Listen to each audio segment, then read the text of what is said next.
আমাদের থাইল্যান্ড তথা ব্যাংকক ভ্রমণের দ্বিতীয় দিনে আমরা সবার প্রথমে গিয়েছিলাম ওয়াট অরুণ মন্দিরটি পরিদর্শন করতে।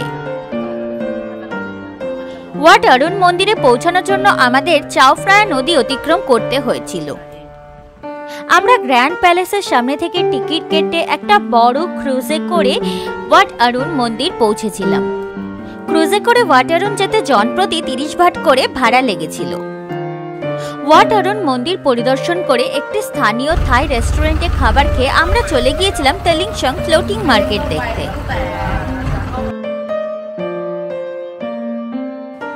এই ফ্লোটিং মার্কেটটি যতটা সুন্দর ছিল ততটাই সস্তাও ছিল।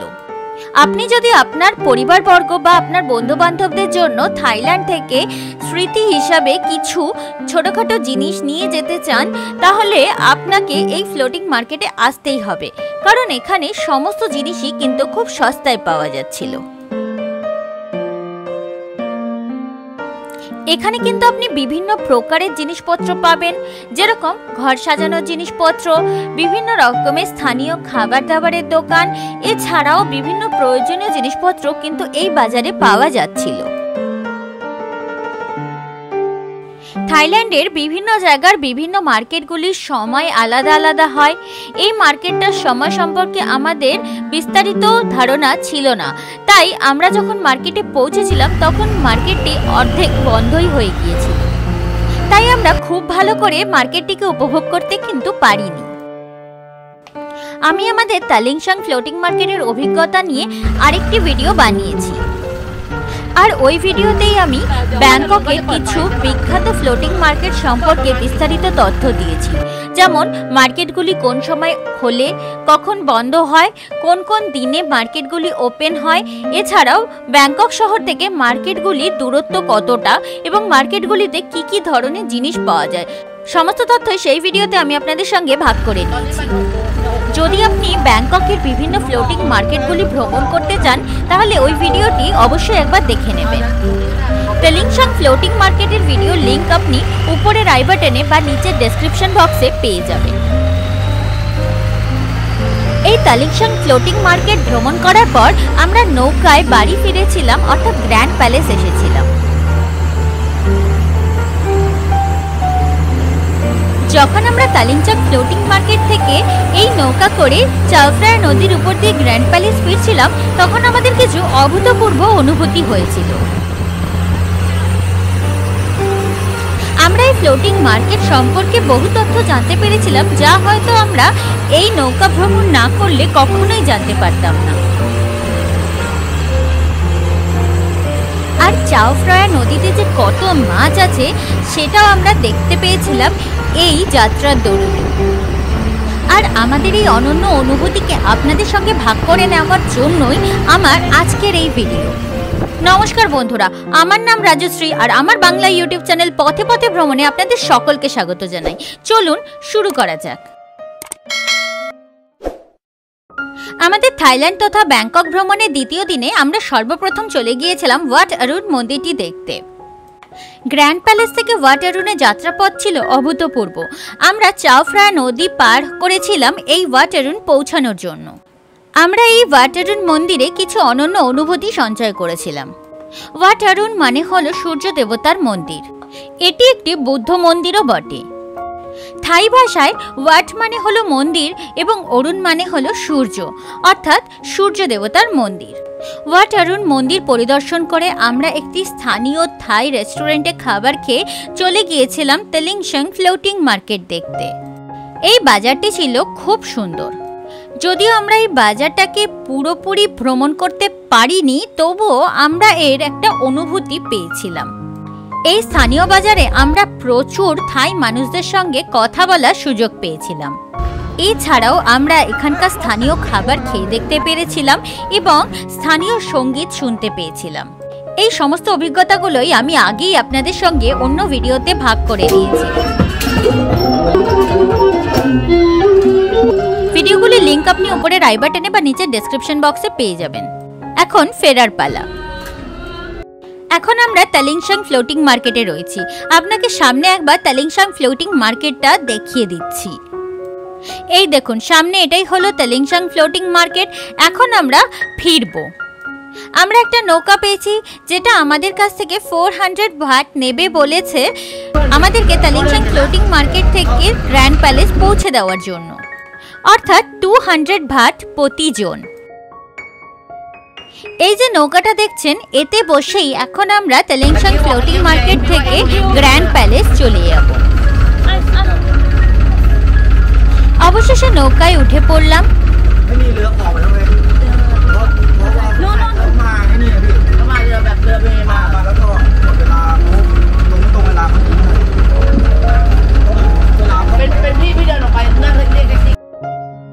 এখন আমরা এই নৌকাটি করে সোজা চলে যাব গ্র্যান্ড প্যালেস। আমাদের মাঝিও নৌকায় উঠে পড়েছেন।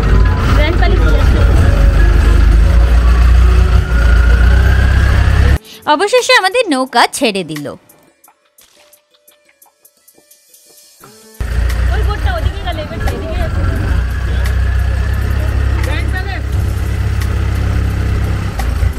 আর সূত্রপাত হলো আমাদের এই অভূতপূর্ব যাত্রাপথের।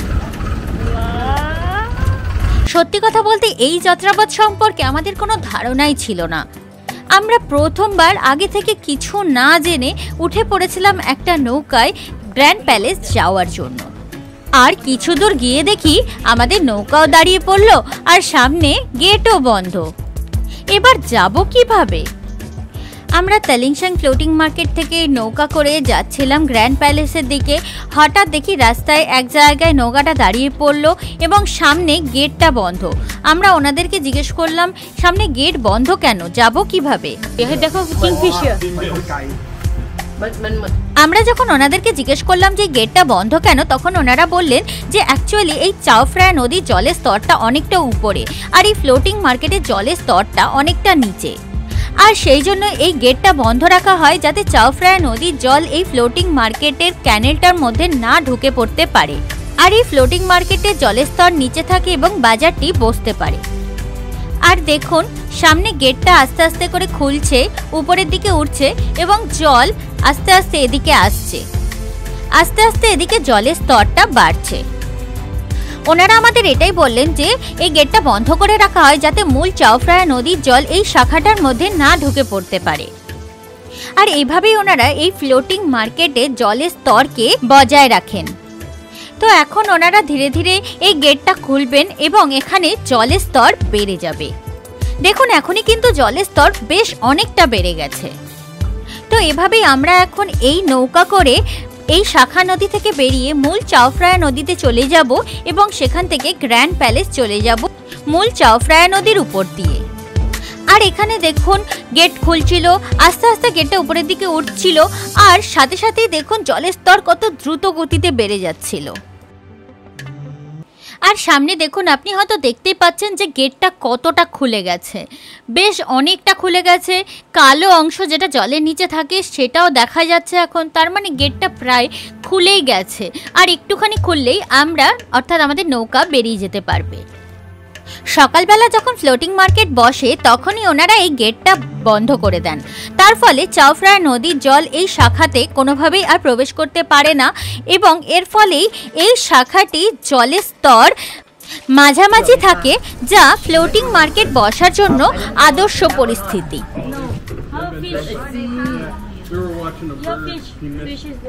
এখানেও কিন্তু অনেক মাছ দেখা যাচ্ছিল, যদিও ক্যামেরায় মাছগুলি খুব একটা বোঝা যাচ্ছিল না। যদি আপনাকে নৌকা করে ফ্লোটিং মার্কেট আসতে হয় তাহলে হয় সকালে ফ্লোটিং মার্কেট বসার আগে আসতে হবে অথবা ফ্লোটিং মার্কেট বন্ধ হওয়ার পর ফেরত যেতে হবে। মধ্যখানে কিন্তু এই গেট খোলা হয় না। দেখুন গেটটা অনেকটাই খুলে গেছে, প্রায় খুলেই গেছে। এবার আমরা বেরোতে পারবো, কিন্তু এখানে এই যাত্রা শেষ হয়নি, আরও একটি গেট আছে। চলুন আপনাকে দেখাই।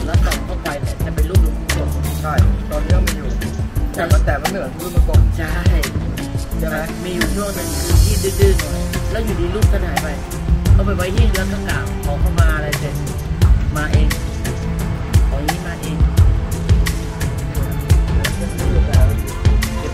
แต่เป็นรุ่นใหม่แล้วจำไม่ได้แล้วไม่ความรู้สึกเรา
boat that The water to come up. we have to wait for the boat there. So it's going to the water. Another Another one, have to boat that. and first closing. After that, This one is closing. you see, Behind. you See, this one is closing. นี่ร้อยตรงนี้ที่แปด ไม่พูดถึงว่ามัน Show behind. มันไม่ใช่เทศกาลคนโสดไม่ এখন আমরা আগের গেটটি পার করে চলে এসেছি। এখন আমাদেরকে আরেকটি গেট পার হতে হবে। প্রথম গেটটিকে পার করে এসে আমাদের নৌকাটি আবার দাঁড়িয়ে পড়েছে। এখন আমাদের দ্বিতীয় গেটটি পার হতে হবে, আর দ্বিতীয় গেটটি তখনই খুলবে যখন প্রথম গেটটি পুরোপুরি বন্ধ হয়ে যাবে। তাই আমাদেরকে অপেক্ষা করতে হবে যতক্ষণ না পুরনো গেটটি অর্থাৎ আগের গেটটি পুরোপুরি বন্ধ হয়, এবং তারপরেই এই পরের গেটটি অর্থাৎ নতুন গেটটি খুলবে। আগের গেটটি প্রায় বন্ধ হয়ে এসেছে, দেখুন মোটামুটি বন্ধ হয়েই গেল। นี่หนูมองหนูนึกว่าหนูนี่หนูนึกว่าหนูผู้ชายเหรอเนี่ยหนูนึกว่าหนูตอนนี้มาไทย এখন এই আগের গেটটি পুরোপুরি বন্ধ হয়ে গেছে এবং পরের গেটটি খোলা শুরু হয়ে গেছে। এখন দেখুন এখানে জলের স্তর ধীরে ধীরে বাড়ছে। পাশের দেওয়ালে আপনি একটা কালো দাগ দেখতে পাচ্ছেন। দেখবেন যখন এই গেটটা পুরোপুরি খুলে যাবে এবং জলের স্তর এখানে সমান সমান হয়ে যাবে চাওফ্রায়া নদীর সঙ্গে, তখন দেখবেন দেওয়ালে ওই কালো দাগ অবধি জল উঠে এসেছে, অর্থাৎ কালো দাগটা কিন্তু আপনি আর দেখতে পাবেন না। অর্থাৎ যে পর্যন্ত কালো দাগ আছে সেটাই হলো চাওফ্রায়া নদীর আসল উচ্চতা। আর গেট যতই খুলছিল ততই তাড়াতাড়ি জল ভেতরের দিকে আসতে লাগছিল, আর জলের স্তরও বৃদ্ধি পাচ্ছিল এবং আমাদের নৌকা আস্তে আস্তে উপরের দিকে উঠে যাচ্ছিল। ব্যাংককের এই তালিংসাং ফ্লোটিং মার্কেটে এসে আমাদের যে এইরকম একটা অভূতপূর্ব অনুভূতি হবে তা আমরা কখনো স্বপ্নেও ভাবিনি। কখনো কখনো যখন আমরা আমাদের প্রত্যাশার থেকেও বেশি পেয়ে যাই তখন কি ভালো লাগে, তাই না? আরেকটা কথা আপনাদের জানিয়ে রাখি, আমরা যে নৌকা করে যাচ্ছিলাম সেই নৌকাটা তালিংসাং ফ্লোটিং মার্কেট থেকে ওয়াট অরুণ অবধি যায়। আপনারা তো জানেনই, আমরা সকালে নৌকা করে প্রথমেই ওয়াট অরুণ ভ্রমণ করেছিলাম এবং সেখান থেকেই সোজা চলে এসেছিলাম তালিংসাং ফ্লোটিং মার্কেটে, আর এখন আমরা ফেরত যাচ্ছি। তাই আমরা আর ওয়াট অরুণ যাব না, আমরা গ্র্যান্ড প্যালেসেই নেমে পড়ব। আপনি আপনার যাত্রাটা এভাবেও করতে পারেন। সকালেই গ্র্যান্ড প্যালেস থেকে নৌকা নিয়ে প্রথমেই চলে আসতে পারেন ফ্লোটিং মার্কেট অর্থাৎ তালিংসাং ফ্লোটিং মার্কেট, এবং এখানে ভ্রমণ করে তারপর তালিংসাং ফ্লোটিং মার্কেট থেকে আবার নৌকা নিয়ে চলে যেতে পারেন ওয়াট অরুণ, এবং তারপরে ওয়াট অরুণ ভ্রমণ করে আবার নৌকা করে চলে আসতে পারেন গ্র্যান্ড প্যালেস। গেট এখন পুরোপুরি খুলে গেছে, এখন আমরা বেরিয়ে যাব।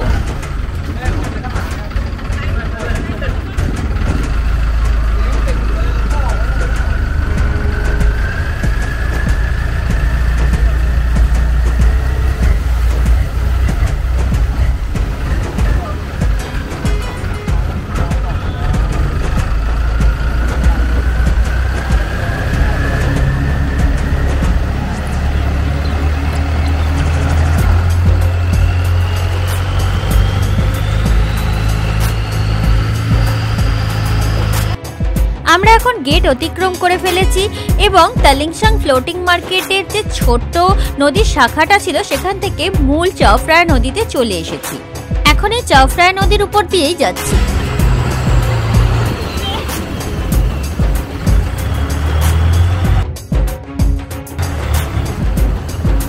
আর মূল নদীতে এসে নৌকাটি প্রচণ্ড জোরে চলতে শুরু করেছিল এবং প্রচণ্ড হাওয়াও বইছিল সেই সময়ে। আর এই চাওফ্রায়া নদীতে কিন্তু প্রচণ্ড স্রোত, যেটা আমরা সকালে ক্রুজে যেতে যেতে বুঝতেই পারিনি। এখন এই ছোট্ট নৌকায় যেতে যেতে বেশ টের পাচ্ছি যে কতটা ভালো স্রোত এখানে। আমাদের নৌকাটি এত জোরে চলছিল যে নদীর জল ছিটে গায়ে লাগছিল। ব্যাংককের এই নৌকাগুলি কিন্তু একটু অন্যরকম। নৌকাগুলির উচ্চতা খুবই কম এবং চলে প্রচণ্ড জোরে, কিন্তু এই নৌকা বিহার কিন্তু আমরা প্রচণ্ড উপভোগ করছিলাম। আমাদের ভীষণ ভীষণ ভীষণ ভালো লেগেছিল এই যাত্রা। এই চাওফ্রায়া নদীর উপর দিয়ে যেতে যেতে আমরা আরও একটি তথ্য জানতে পেরেছিলাম। আমরা যদি এই ছোট উচ্চতার নৌকাগুলিতে না চড়তাম তাহলে কোনোদিনই জানতে পারতাম না এটা সম্পর্কে। সেটি হলো এই চাওফ্রায়া নদীর জলে কিন্তু আছে প্রচুর মাছ।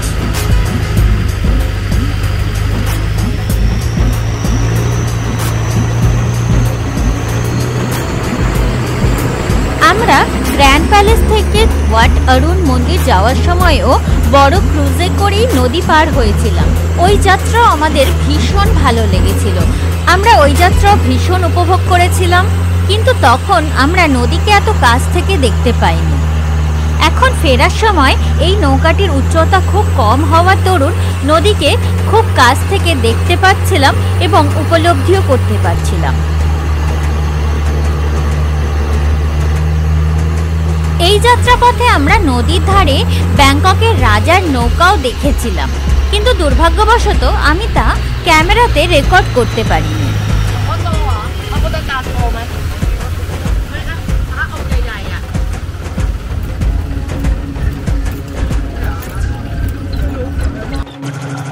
আপনারা হয়তো সামনে দেখেইছেন যে আমাদের সঙ্গে নৌকায় কিছু ব্যাংককের স্থানীয় মানুষও যাচ্ছিলেন। ওনারা আমাদের নৌকার চালককে নৌকা এক জায়গায় দাঁড় করানোর জন্য বলছিলেন।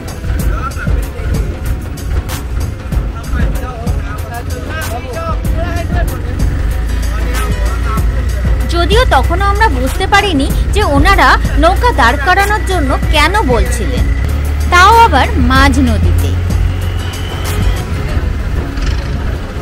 কিন্তু যখন আমাদের নৌকার চালক নৌকাটি দাঁড় করালেন মাঝ নদীতে, তখন আমরা অবাক হয়ে গেলাম এটা দেখে যে নৌকাটিকে দাঁড় করানো কেন হয়েছিল।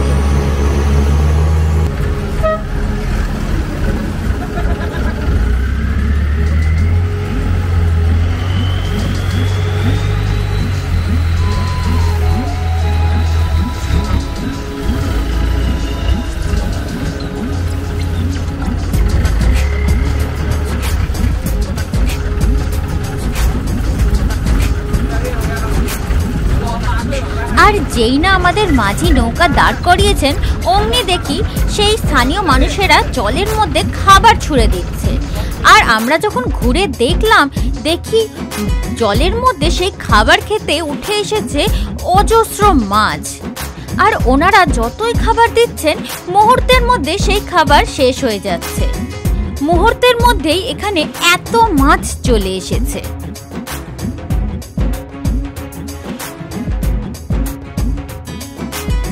আমাদের সঙ্গে যে ব্যাংককের স্থানীয় মানুষেরা ছিলেন, ওনারা এই মাছেদের খাবার খাওয়ানোর জন্যই নৌকাটিকে দাঁড় করাতে বলছিলেন।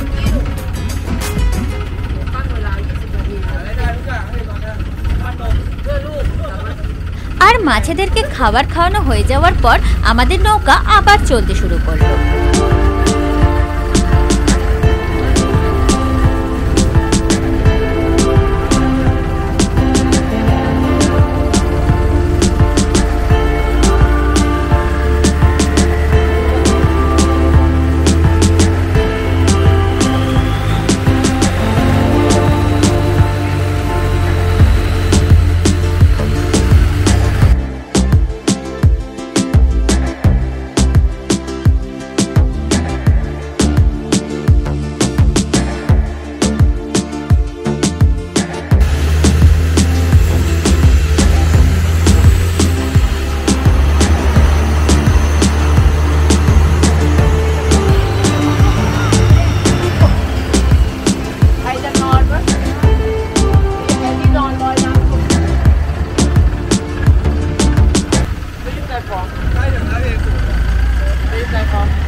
আমাদের সঙ্গে কথা বলছিলেন, কিন্তু আমাদের নৌকাটি এত জোরে চলছিল আর এত জোরে হাওয়া চলছিল যে আমরা ওনার কথা ভালো মতো শুনতে পাচ্ছিলাম না।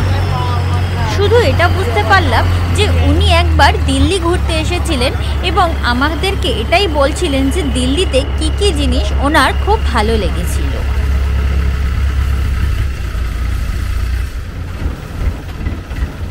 আর আমারও বেশ ভালো লাগছিল একজন বিদেশির থেকে আমাদের দেশের কথা শুনতে, একজন বিদেশির থেকে এটা জানতে যে আমাদের দেশে ঘুরতে এসে ওনার কি কি ভালো লেগেছিল।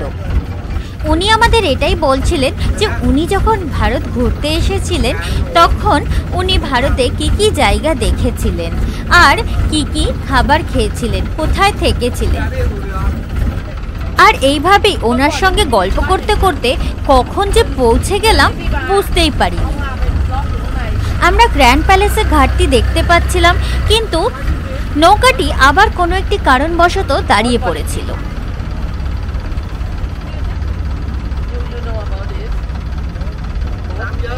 উনি আমাদের সামনে রাখা একটি সুন্দর নৌকা দেখাচ্ছিলেন।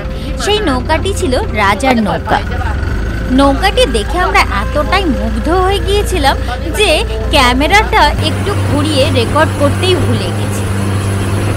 আর এখানে দেখুন নৌকাটা কত জোরে চলতে শুরু করেছে হঠাৎ। আমরা কিন্তু এই জায়গায় বেশ ভয় পাচ্ছিলাম। ভয় তো পাচ্ছিলাম, সাথে খুব মজাও লাগছিল।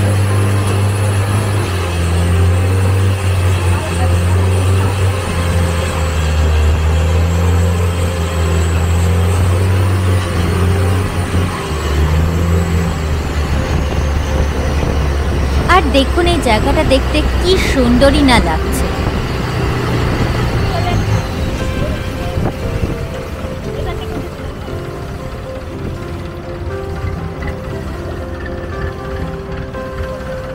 আর অবশেষে স্থানীয় মানুষদের সঙ্গে নৌকায় বসে গল্প করতে করতে আর এই অভূতপূর্ণ যাত্রাপথকে উপভোগ করতে করতে পৌঁছে গেলাম গ্র্যান্ড প্যালেস, আমাদের আজকের গন্তব্য।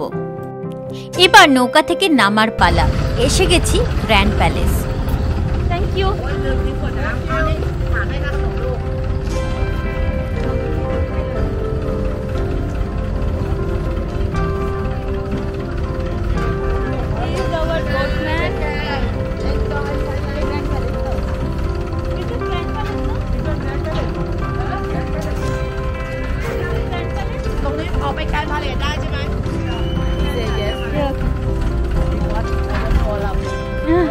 সকালে যখন গ্র্যান্ড প্যালেস থেকে নৌকায় চড়েছিলাম তখন এই হলুদ রঙের বাড়িটিকে দেখে রেখেছিলাম। আর এখন এটা দেখে চিনতে পারলাম যে হ্যাঁ, আমরা গ্র্যান্ড প্যালেসে পৌঁছে গেছি। অবশেষে আমাদের এই নৌকা যাত্রা সম্পূর্ণ করে আমরা নেমে পড়েছি, আমরা পৌঁছে গেছি। নৌকায় যাত্রাপথের আমাদের অভিজ্ঞতা ছিল অভূতপূর্ব। আমরা যখন তালিংশান ফ্লোটিং মার্কেট গেছিলাম তখন জানতাম না যে কেমন করে গ্র্যান্ড প্যালেস ফিরবো, আর এত সুন্দরভাবে ফিরে আমাদের সত্যি খুব ভালো লাগছিল। কাল আমরা চায়নাটাউন নাইট মার্কেট খুব একটা উপভোগ করতে পারিনি, তাই আমরা এখান থেকে সোজা একটা টুকটুক নিয়ে চলে গিয়েছিলাম চায়নাটাউন নাইট মার্কেট। আর ওখান থেকেই এই কিছু খাবার আমরা কিনে এনেছিলাম, যেটার নাম এখন আমার মনে নেই। এটা কিছুটা ওনারা আমাদের দেশের পিঠের মতন তৈরি করছিলেন এবং এটা দু রকমের স্বাদে পাওয়া যাচ্ছিল। একটা ছিল মিষ্টি এবং অন্যটি ছিল নোনতা। আমরা নোনতাটা এনেছিলাম এবং এটা আমাদের খেতে বেশ ভালো লেগেছিল। আজকের ভিডিও আমি এখানেই সমাপ্ত করছি। যদি ভিডিওটি ভালো লেগে থাকে তাহলে অবশ্যই ভিডিওটিকে একটি লাইক করবেন এবং এই ধরনের ভিডিও আরও দেখার জন্য চ্যানেলটিকে অবশ্যই সাবস্ক্রাইব করবেন এবং সাবস্ক্রাইব করার সময় বেল আইকনটা অবশ্যই প্রেস করবেন, তাতে আমি যখনই কোনো ভিডিও আপলোড করব তার ইনস্ট্যান্ট নোটিফিকেশন আপনার কাছে পৌঁছে যাবে। খুব শীঘ্রই আপনাদের সঙ্গে দেখা হচ্ছে ব্যাংককের মার্বেল মন্দিরে। আজ আসি, নমস্কার। আপনাদের সকলকে অসংখ্য ধন্যবাদ ভিডিওটি দেখার জন্য।